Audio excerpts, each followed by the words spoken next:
Hi, my fellow YouTube watching American Patriots. I'm back with our team members. We are true conservative Asian voice in America. I'm back with a really urgent. It just came out of the oven. It's oven hot, urgent, very urgent news that we obtained from China through our humans who are planted and working in China as I speak. We received this news from our humans that about 35 members of North Korean military department, including all the military leaders in North Korea, they tried to defect to China, especially into the city called Don-Doong in China, close to the China-North Korea border. 35 of them. It's a group of 35 defectors who try to defect to China in revolt to Kim Jong-Un's new policy. Kim Jong-Un told, after he failed in the Hanoi summit, he told his people, get ready for the another round of starvation.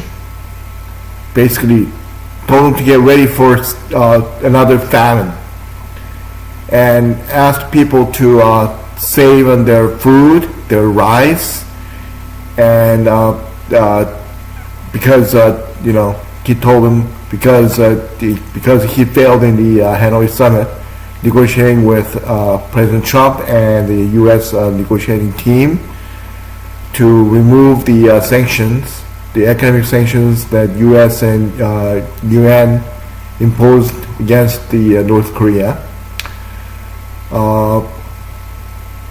and people didn't want to hear that.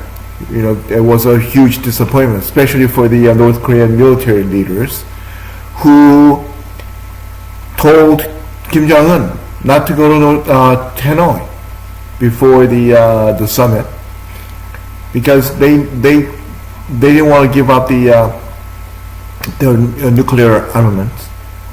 But Kim Jong-Un insisted on convincing them to let him go to Hanoi, and then he told his military leaders, when I get to Hanoi, I'll beat up President Trump and the U.S. negotiating team, and I'm gonna come up with a good deal to have them remove the U.S. and UN led sanctions against North Korea, and he's gonna come back home as a victor.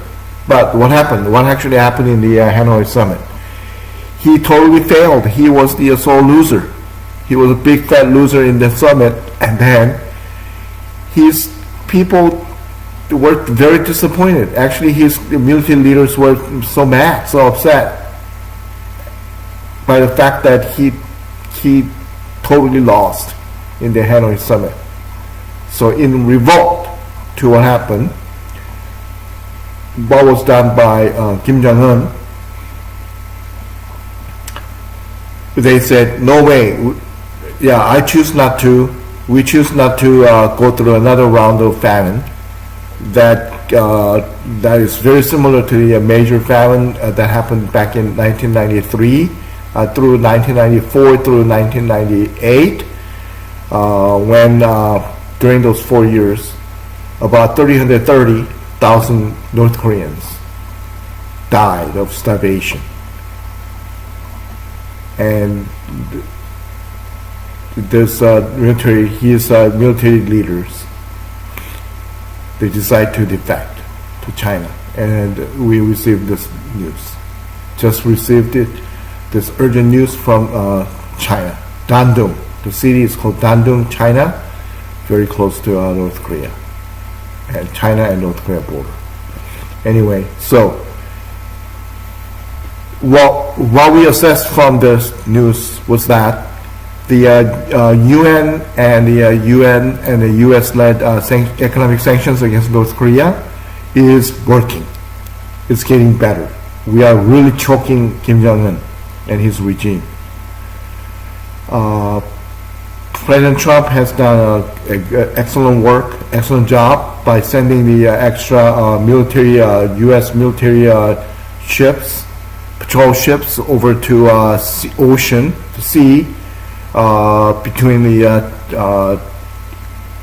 China and the North Korean Peninsula, and the another sea between Korea and the Korean Peninsula and Japan, to surveil the almost the entire water, entire ocean, to detect the any ship-to-ship transferring of any goods, like coals from North Korea and the any petroleum goods, like the gasoline and the other fuels that North Korea is trying to import into their country during this major economic sanctions. So we were told by the U.S. State Department that we are really tightening up our sanctions against North Korea. So I think it's really it's really working well now. Working really well, and we put extra sets of eyes on the China and the North Korea border. So any transactions, smuggling transactions at the China-North Korea border is becoming really difficult, way more difficult than before. So the sanction is working. Sanction is really being very effective.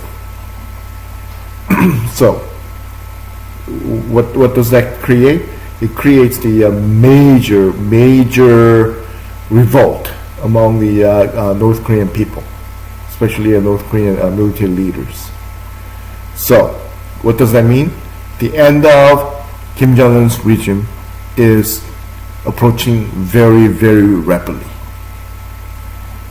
And he doesn't know what to do. He doesn't know. This guy is only 35-year-old youngster. He has no experience. When his father, Kim Jong-il, passed away only like 6 years ago, his father didn't teach him how to rule in the North Korea, because he was only like 30 years old, and I mean, he has been a very, very tyrant. He was almost a dictator. He was a killer. Worse than Gaddafi. Worse than the Russian leader, Putin. This guy is a real monster. He kills everybody in the North Korea, just because he doesn't like it. He killed his own uncle. He killed his stepbrother, Kim Jong-nam, in the Malaysian airport. So this guy has no warm blood. This guy is just a cold-blooded killer. He rules by like killing people, and that. So people are revolting against him, and he doesn't know how to control them, and then the whole country is uproaring. And I hope this is not the end of the people's revolt. I hope it will get even greater and greater as days go by, and then North Korean the pig Kim Jong-un. I hope he makes mistake. Okay, he makes mistake of pressing the nuclear button. and he does something that President Trump doesn't expect him to do.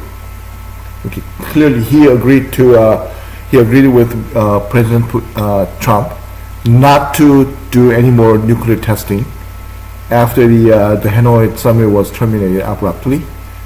So President Trump has been relying on his promise that he would not go back to the 2017, the period of the arcane and the provocative exchange of demeaning words, character assassinating words between Trump and the Kim Jong-Un.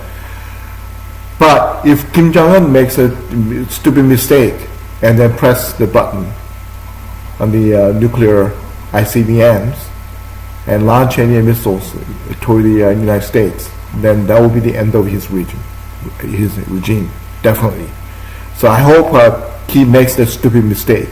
And I heard this from our humans who are planning in the North Korea, that actually North Korean people, they want President Trump to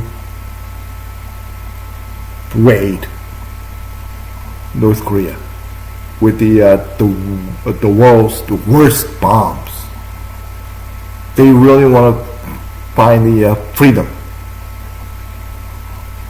through U.S. strike to North Korea, because without Kim Jong-Un being killed, there's no peace, there's no freedom in North Korea. North Korean people know that Kim Jong-Un will never give up his nuclear program and nuclear armaments. And as an American U.S. citizen, I agree with them. Kim Jong-un will never give up his nuclear armaments, his nuclear ambition. So the only way for us to bring those North Korean people, especially those Christians who are praying for the U.S. to strike the North Korea against the North Korean dictator Kim Jong-un. So I hope, I know that President Trump doesn't want to just start the war without any reason, but if Kim Jong-un, by mistake, out of frustration, if he press the nuclear button to launch the ICBMs toward the U.S., like California or New York or San Francisco, any major cities in the United States, I bet you the war will break out. And I hope that actually happens. So, Kim Jong-un, if you're watching this video, I want you to make that mistake. I want you to go ahead and press the button, okay, and hasten the end of your regime, okay. You don't deserve to even live on this earth. You are a monster. You don't deserve to live on. Well, thank you for watching this video. I'll meet you in the next video presentation. Okay, thank you.